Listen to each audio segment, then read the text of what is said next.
to Sword and Board. I'm Luke. And I'm Lars. This is two guys talking about every fantasy movie ever made. Lars, how are you doing? I am doing fantastic. I am, things are pretty great. It's weird, like, being on this rush of doing okay. Classes are going well, work's going all right. My daughter just ran into my recording space with a balloon with her name written on it and a unicorn drawn on it. So That's awesome. That's the greatest thing in the world. I don't know how much more I could be doing better than this moment right now. Things are great. We had several parties this weekend. We went to a hockey game. It was just announced that the Carolina Hurricanes are going to have an outdoor hockey game next season. So that's awesome. Yeah. So I think it's been 7 years in a row now that Elizabeth and I have gone to a game. Because they're stupid cheap, and you can still tailgate, like at a hockey game. Like it's not cold enough where so you can still go and grill out and have beers and hot dogs and all that kind of stuff for a hockey game. If you try to do that at the Garden up in Boston, you're gonna die. There's no way you're gonna die. Hey, that's Eleanor right there. Eleanor, go bring your balloon back into the living room. Go. All right. Eleanor Ruth making her podcasting debut. Awesome. Yeah, but it was a lot of fun and just exciting that they're going to have an outdoor game next season. Cool. So we're going to try to go to that. Lucas, how's your last couple of weeks been? It's been fun. We have slowly exploring the area more, driving around, getting lost in the Rocky Mountains. What's the best burger place that you found? Eleanor! Go to the living room. Haven't had a whole lot of time to go out and find a good local burger place.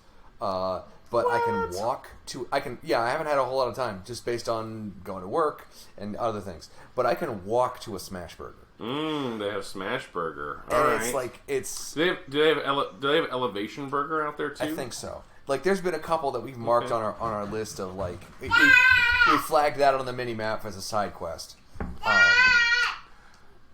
Go to watch the movie. She's just running around in circles. That's fine. That's what as far as I know. This will add color to the. I'm glad that you've embraced free range children. They taste better that way. We've just been looking into stuff. There's a couple of festivals coming up that we want to go to. We found out about the single greatest... Oh, you found some festivals. Wonderful. Oh, Lars, I may have found the greatest festival that I've ever heard of. The festival? It is called... so let me paint it... Let me paint a picture. Wait, is this the mother festival that all other festivals branch off from? I wish. So... This is the not the lingua franca or whatever it is. The mother tongue. This is it, right? Get out of here. So we are in the mountains driving around, and we end up in this little tiny town called Nederland, Colorado, and it's this beautiful, picturesque little mountain town. And we stop and we have some hot chocolate at a used bookstore. We find some books that we've been looking for a while. And we just drive about our day, and so we start looking into it, and they've got an annual festival. What is it? Frozen Dead Guy Days. What? So we look into it, and apparently, about 1989, I think is what it was, this Norwegian guy comes over from California with his dead grandfather and decides to freeze him cryogenically in this mountain town to reanimate him later on in life. Like Walt Disney? Like Walt Disney, yeah. Or Ted Williams, or lots of other things.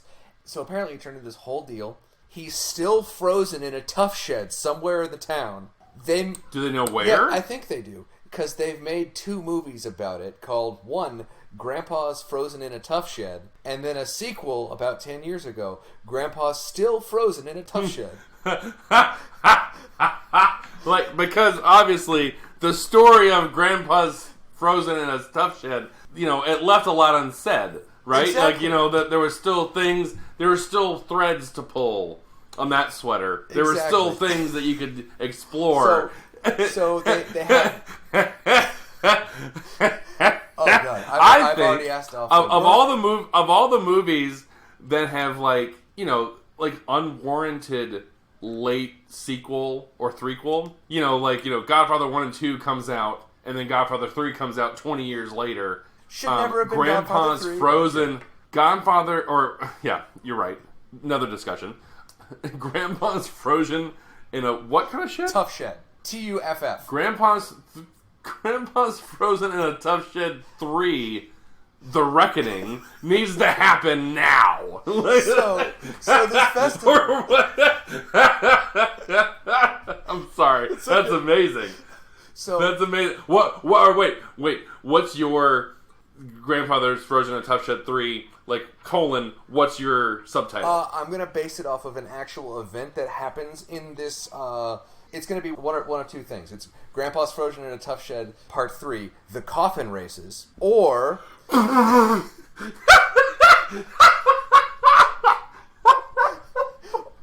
Okay, alright. Or Grandpa's Still Frozen in the Tuffshed Part 3, the musical.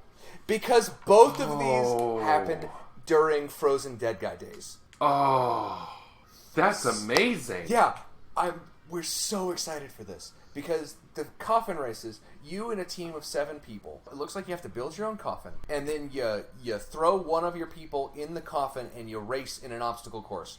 All 6 of you carrying this coffin with a person riding in the coffin. So, by the way, Can I borrow Elliot for a weekend? For a weekend, you can race him. Exactly.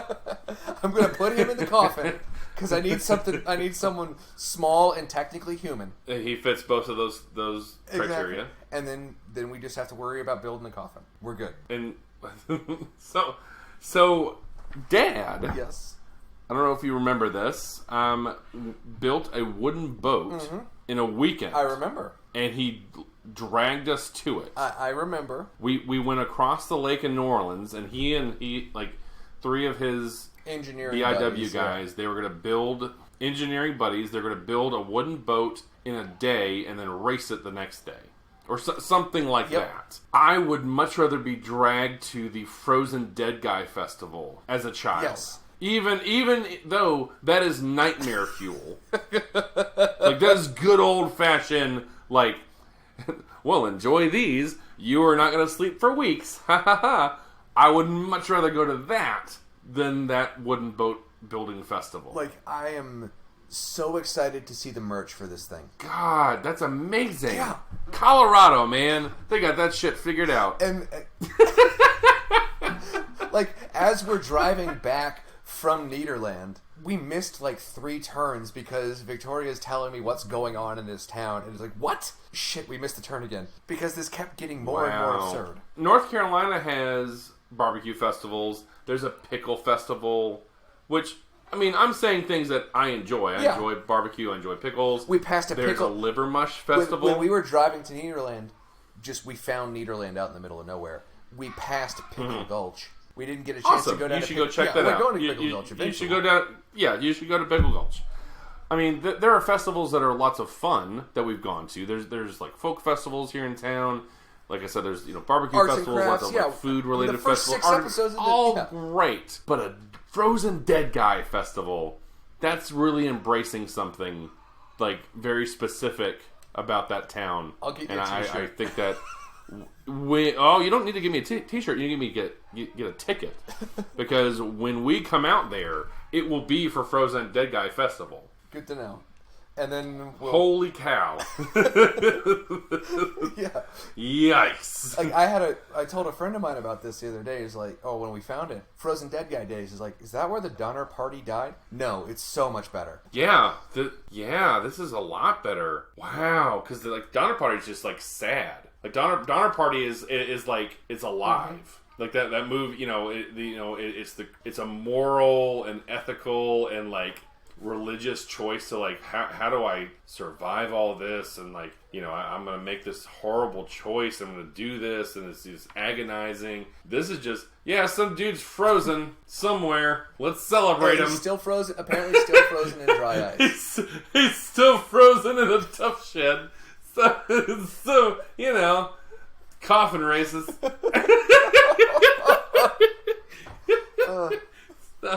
Wow, that's awesome. That is, and you know what? That's awesomer than anything we watched. And I liked one of the ones that we watched. I liked 2.5 of these movies. I would say 1.5. But we actually have a special guest this evening. Somebody I roped into watching some horrible fantasy movies with us. Rex, hello, welcome. Hey, thanks for having me, guys. I enjoyed listening to the show previously. Lars, I've known you for a number of years now, so really appreciate you guys having me on, and really enjoyed watching the movies, and excited to talk about them. And by appreciate and enjoying all of this, I'm surprised you're here.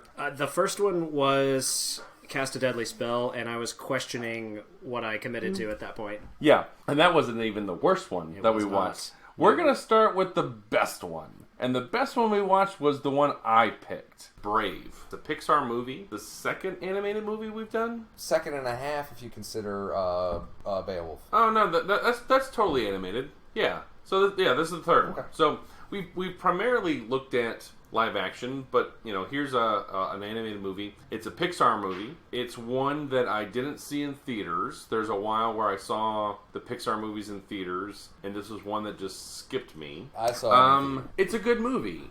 It's not my favorite Pixar movie. My kids are actually watching one of my favorite Pixar movies right now. They're watching WALL-E. But it's a Pixar movie, so there's a standard of quality that just comes with that. And I feel like this is also pre-Cars 2. And I don't want to like harp on Cars 2, because Cars 2 was fine. But after Cars 2, it kind of turned a corner where every Pixar movie that came out was just the best thing that you've ever seen. It was Toy Story, and then Bug's Life, and Toy Story 2, and Finding Nemo, and Incredibles, and Up, and everything was just so good. And then Brave, and then things just started to like... They got way too Disney. Yeah, no, that's a good way to put it. Brave, it was a really good story. It's a young Disney princess that doesn't want to be a princess, and she has fabulous red hair, and she's free-spirited, and that's kind of it for me as far as she goes. And I feel terrible saying that, but that's kind of her character, is that she has red hair and she's free-spirited. Yep. She doesn't want to, be trapped in her life, and then she goes ahead and does some different things, and her mom turns into a bear, and she has to stop her mom from being a bear forever. Hilarity ensues. Little kids get naked, and then that's the movie. Yeah, that's about very the much movie. I thought Brave was fun. I mean, it's a movie that after you watch How to Train Your Dragon, you see how it's done better. Yeah. But I feel like it was really empowering to see a princess that didn't want to be a princess. But I've also seen that in a bunch of other movies. The whole bear thing, I don't know. The whole bear thing, I didn't get the, substitute bears for dragons. This was How to Train Your Dragon, at least the first part of it. And I felt like How to Train Your Dragon was done better. The really surprising part to me was that's the only Pixar movie I think I've ever watched where there was no surprise. It was very structured according to the tropes, like you said, of princess who doesn't want to be a princess. It had the almost kind of Katzenberg type of smirking kind of comedy to it. Yeah. With the wisecracking family. And it was just a lot more formulaic than a lot of the other Pixar movies. I mean, there's nothing wrong with it, but it just is missing the magic that the other Pixar Pixar movies have. And as a father of a daughter, I remember enjoying it a lot. I love the girl empowerment part of it. It plays it safe, and it had a pretty troubled production from what I remember. And it was originally supposed to be The Bow and the Bear was the title, and it had a whole thing about that. It was supposed to be a bigger deal in the story. And it was really tough to get the bear to set, and like the girl was always in her trailer all the time. It's really rough. So I can see how this was plagued. Yes. I love how you just like blaze through that. Like, yeah, that's a fucking awful bad dad joke. We're just gonna like just go on. No, it was fine. The thing is, it's pretty good. I enjoy it. I like it when it's on. It's really pleasant. But as you said, that there are better examples of that kind of media. It's fun. I have nothing bad to say.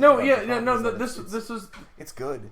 No, I have nothing bad to say about this movie, and I almost feel like that's probably the best. That's probably the worst thing to say about this movie is that I have nothing bad to say about it. But when I'm like going through my head and listing off all the Pixar movies, this is not one that I think of. I don't even remember it. Yeah, and it was fine. Like it's a good movie, but I don't rattle this one off. Like I rattle off Finding Nemo and WALL-E and The Incredibles and Toy Story and Ratatouille, and like this one just kind of gets lost in the shuffle. Yeah, it's the redheaded stepchild. Literally. Yeah, no, that's the other thing. That for me is if I do remember it, I remember as like, what's the redhead's name? Like I'm not saying that like rhetorically. I literally don't know her name. I've literally not referred to her name this whole time because I don't remember her name. I don't know her name. Merida. Oh, there it is. Okay. So, thank you. Thanks, Lucas. This kind of here's the best. This is a Pixar B-side. Yeah. Oh yeah. There we go. Yep. Which is high praise for most movies. Oh, most movies should hope for being a Pixar B-side. Right. And that's why we're comparing it to the A's, and maybe that's just unfair, because it is no complaints. I have nothing against them. And it's also one of those, like, down the line hipsters in 20 years, like, this will be their favorites. Yep. Like, oh no, fuck the A-sides. You gotta check out the Pixar B-sides. And Brave is that one. So, I think, that's about the best we can say. Not the best. I think it's not a whole lot really to say about it, unfortunately. So no, it's a fun movie. It's fine. Second worst movie. So I have a tendency to just go on to Amazon Prime or Netflix, and I'll look up fantasy films or words that are triggered by fantasy movies. Sword, dragon, things like that.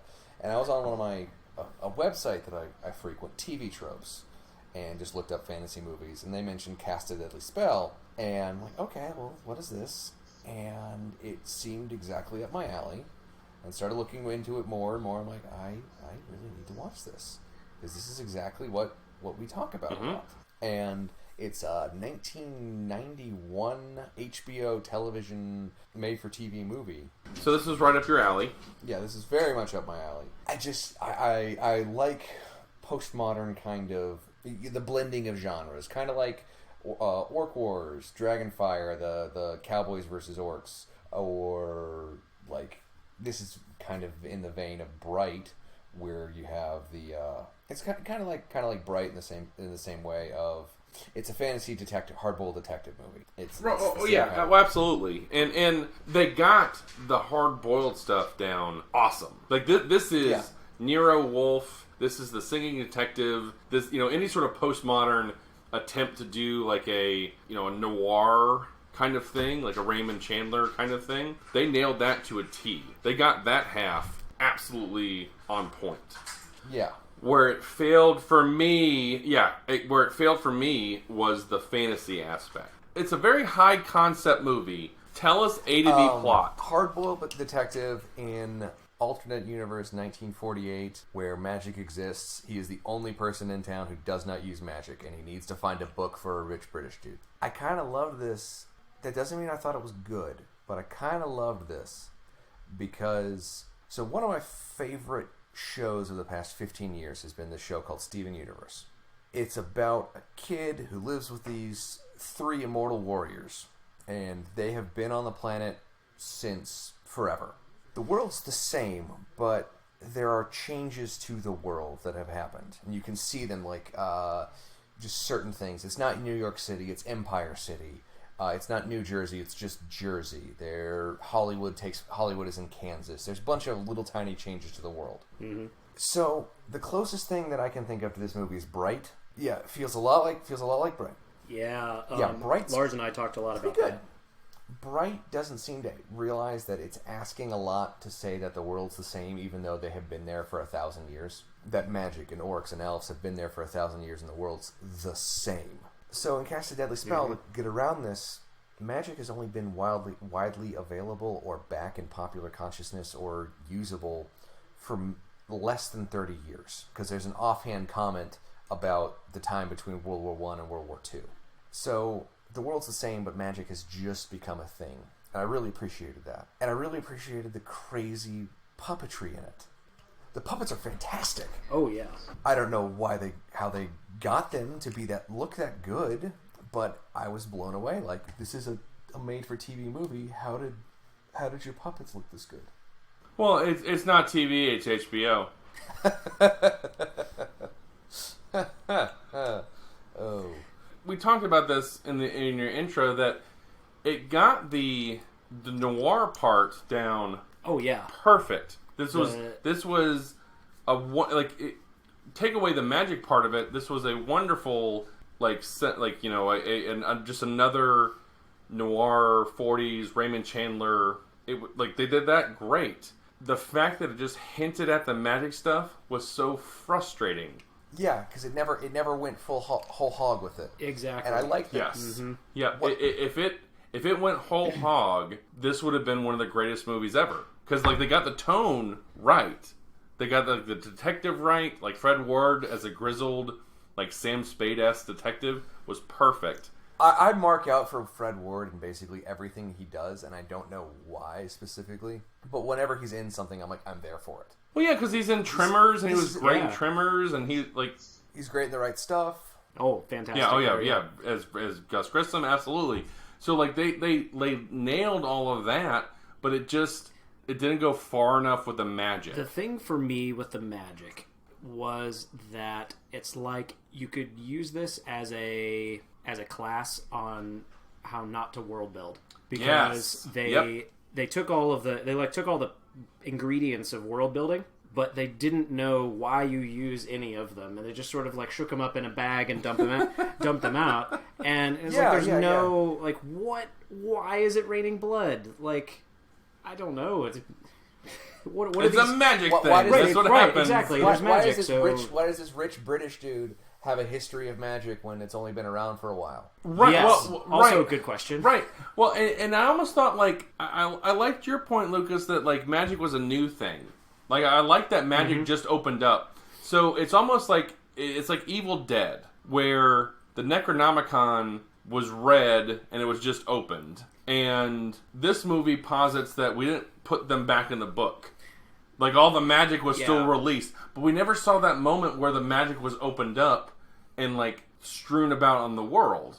Whereas in Bright was magic was always a thing and it just evolved. This was very clearly magic's a new thing. What was that thing that made magic happen? Why are some people leery of it? The part that was weird is that they kept alluding to that.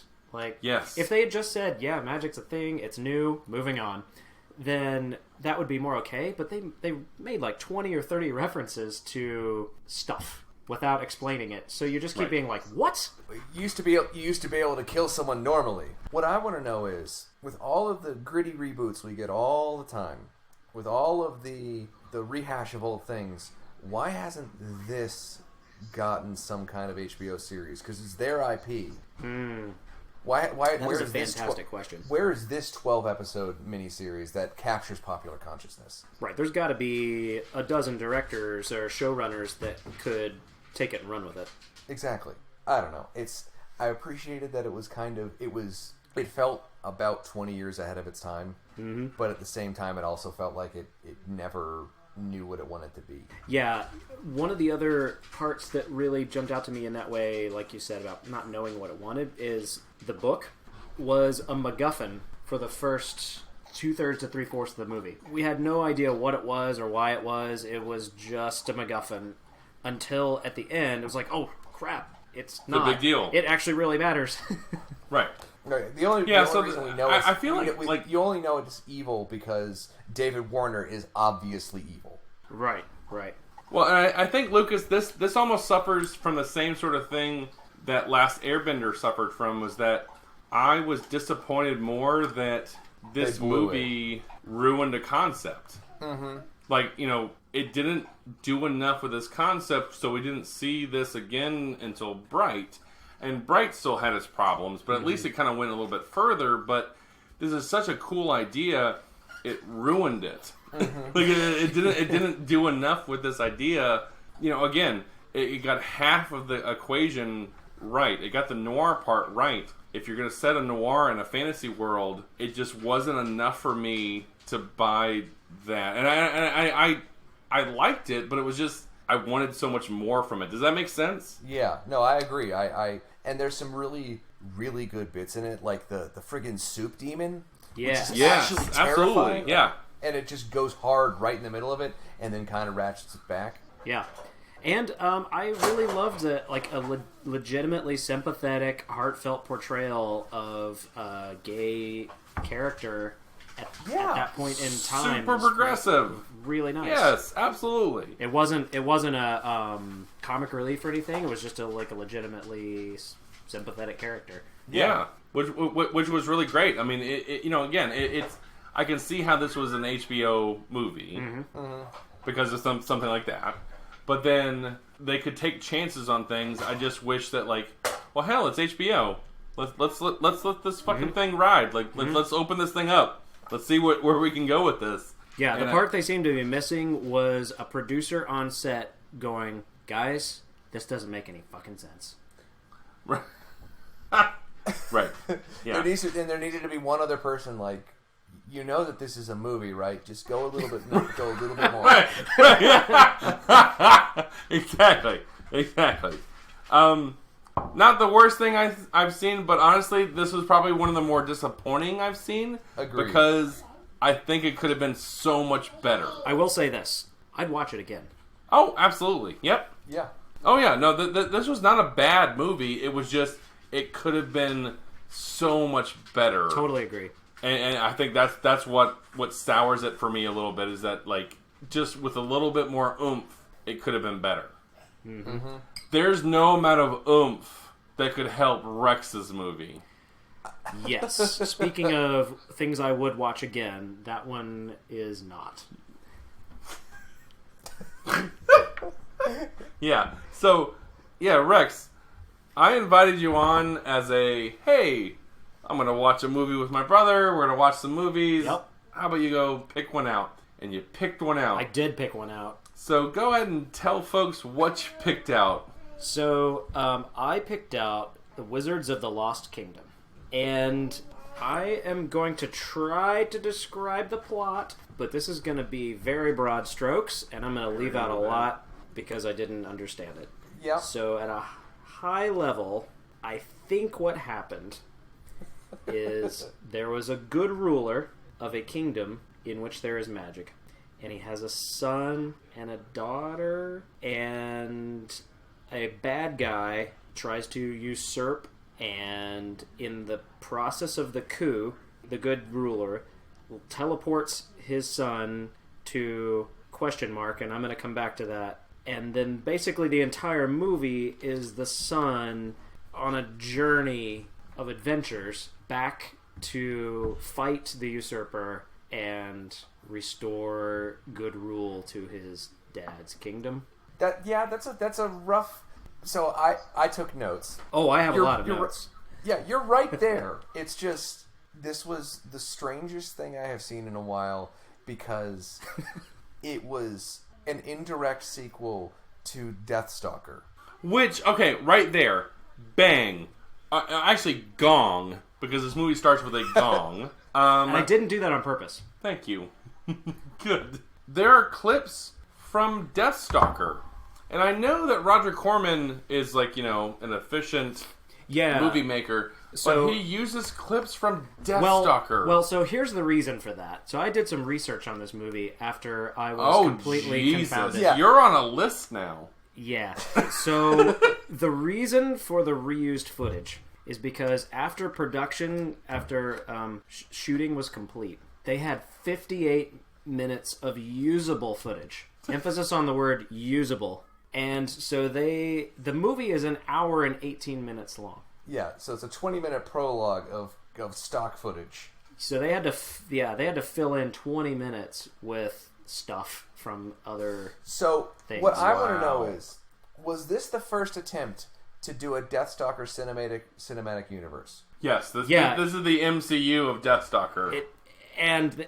Such an apt comparison. I mean, in terms of level of investment and quality. We're all Star Trek people. And we grew up with Star Trek.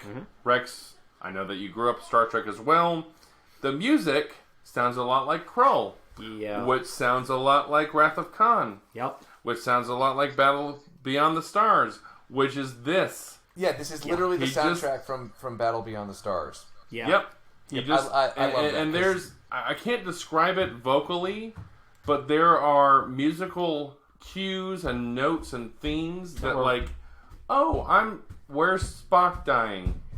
So my wife watched, well, she tried to watch it with me. She fell asleep after about 15 minutes. Not out of boredom, but more like, if you listen to somebody who's speaking a language you don't know, you eventually just kind of tune out. And that's kind of more like what was going on with her. So she passed out after about 15 minutes. But she has 2 degrees in music. And the one thing she pointed out to me, where she actually spoke up, because we had the subtitles on, she said the subtitles description of the music, like suspenseful sting or whatever, she's like, that doesn't match what's happening right now. It's like they took music from something else that doesn't fit and just played it on top of this. Right.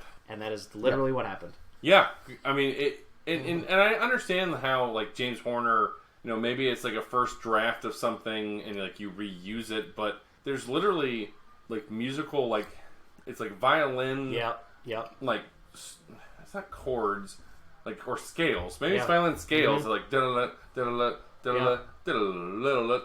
That's a horrible rendition of it, but you hear that in Krull, but you definitely hear that in Wrath of Khan. Yep. And you definitely hear that here, to the point where I was listening to music and I kept thinking, wait a minute, where have I heard this? Yeah. I've heard this a lot because I've watched that movie a lot, and it just, like, it completely took me out of it. And I understand, like, Roger Corman saving a buck, but yeah, Wrath of Khan was a pretty big goddamn fucking movie. Yeah, I don't know. Maybe that's why they couldn't reshoot it. Why would you use Wrath of Khan as your theme?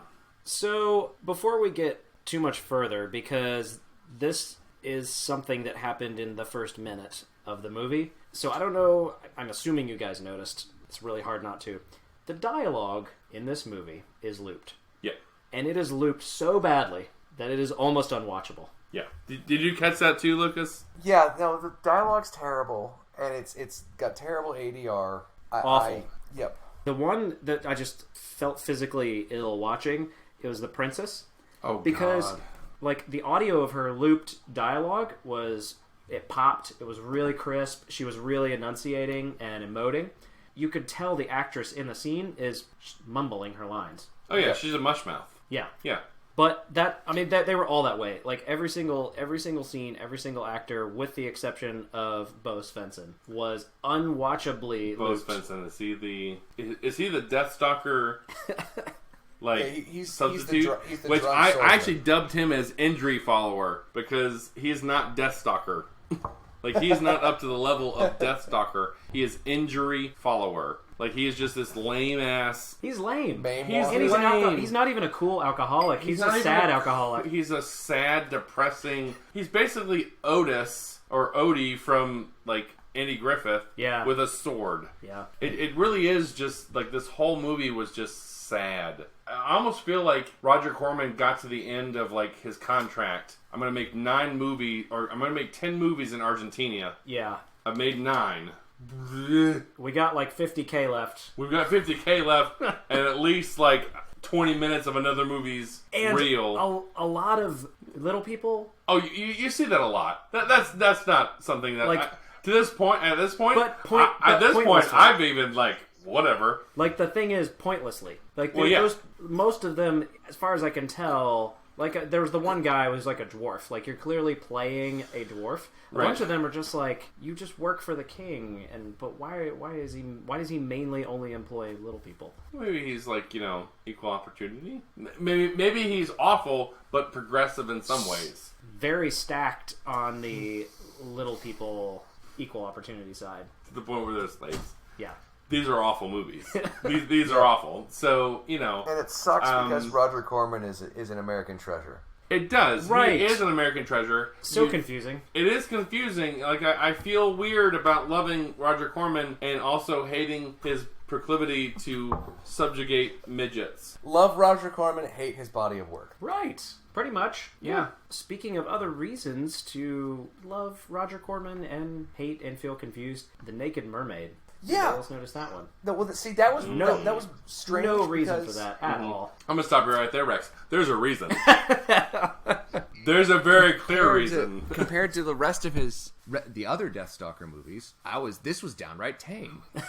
Oh, I could show this to my kids. That's really true. I mean, you had to be looking for it to catch the boob in the waves, but I also noticed Bo Svensson throughout the entire movie. I don't know if I'm really gonna help you out or whatever. Mermaid, he is in that river in like 1 second. Well, the kid doesn't have any boobs. That's why. I mean, come on. That's clearly understandable. I don't know if we've talked these movies to death. I'm sure that we haven't, but there was one shining light, there was one missed opportunity, and one.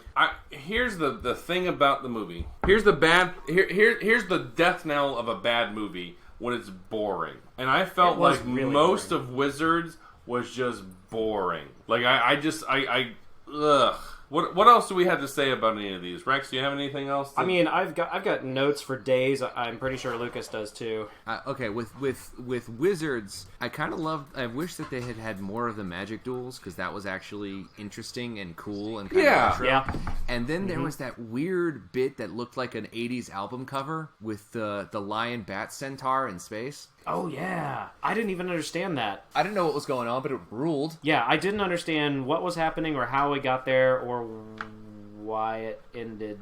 But, yeah, that was pretty cool. Did you guys notice the Knights Who Say Ni? Yes. Yep, there's that. And, I'm sorry. Oh, I forgot my favorite line of all the things that we watched. The kid's on the river with Injury Walker. And he says, we need to build a raft. Do you know how to build a raft? I've built more rafts than you have had hot dinners. So, like you build, like, a raft, like, every fucking day? How many rafts have you built? Why are you building so many rafts? That's a lot of rafts. That's a lot of rafts. That is an excessive to the point number of rafts. I feel like if I'm living my life and I'm building so many rafts, I gotta wonder what's going on with my life. Like, why am I building so many rafts? To what end? There were so many confusing things about this movie like that. Yeah. One, when the dad teleported his kid, it seemed like he teleported him like just outside the castle for safety. Mm-hmm. But then it took him somewhere between 3 days and a month. I'm not really sure how the time passed. Yeah. So that makes it seem like he teleported him to like the other side of the continent. Yeah. Yep. There's that. There's zombies. There were zombies. There's weird Muppets in wedding dresses. Mm-hmm. Oh, one big question I had. Could either of you guys explain this to me? Right after the teleportation, the first time the kid tries to use magic.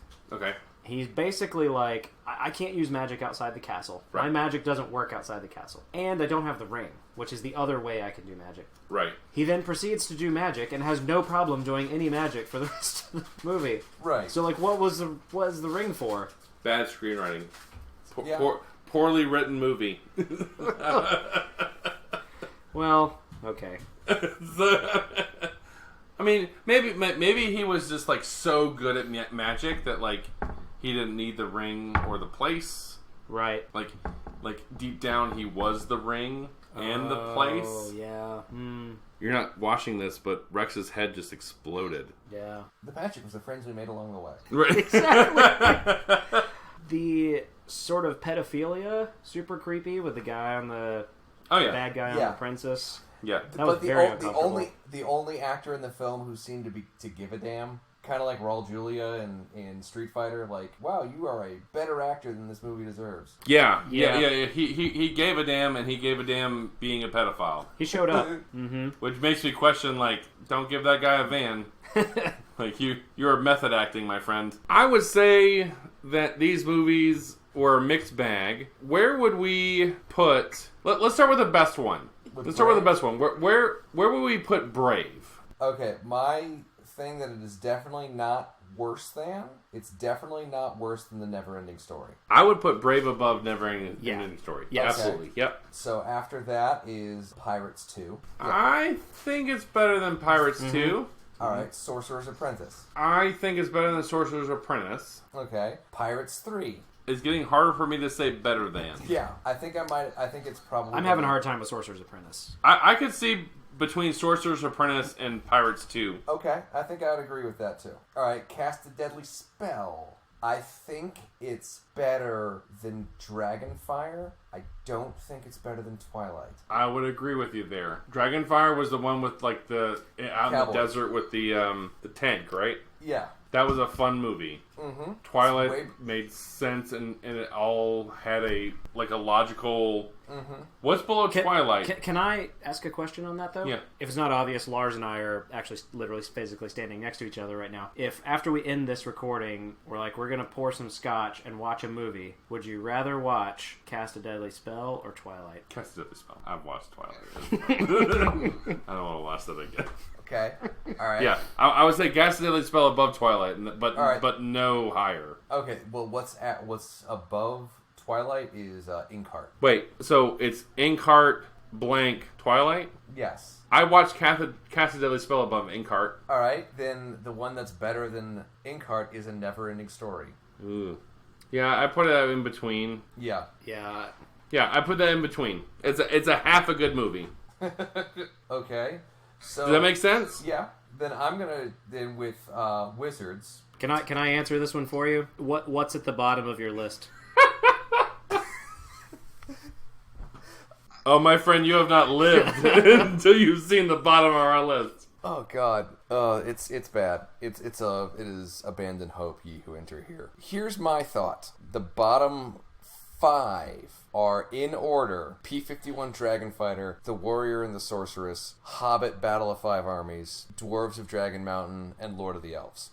It's not worse than any of those. It's not worse than any of those. You're right.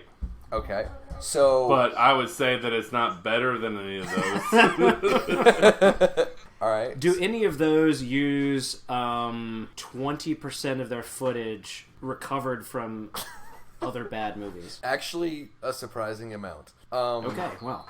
My thought, because it wasn't as relentlessly bad as the original Deathstalker, with no rape. Didn't have any... well, actually, there was... No, I had a note here. Rape. I did have a rape note. There was rape in the beginning. Mm-hmm. But not as extensive. And it's probably a scene from Deathstalker, the rape. The thing is, I would probably watch Last Airbender over this. Oh, yeah. Mm-hmm. Because something happens in Last Airbender. It's prettier. Yes. But that sounds good. Lars, it's nice talking with you. Rex, nice meeting you. Same. And I will we'll get back to you guys later. All right, later. Thank you. Bye. And thank you for listening. You folks have a good night. We can be found on Twitter and Instagram at SwordInBoardCast. We are currently on Podbean and Stitcher, Spotify, and Apple iTunes.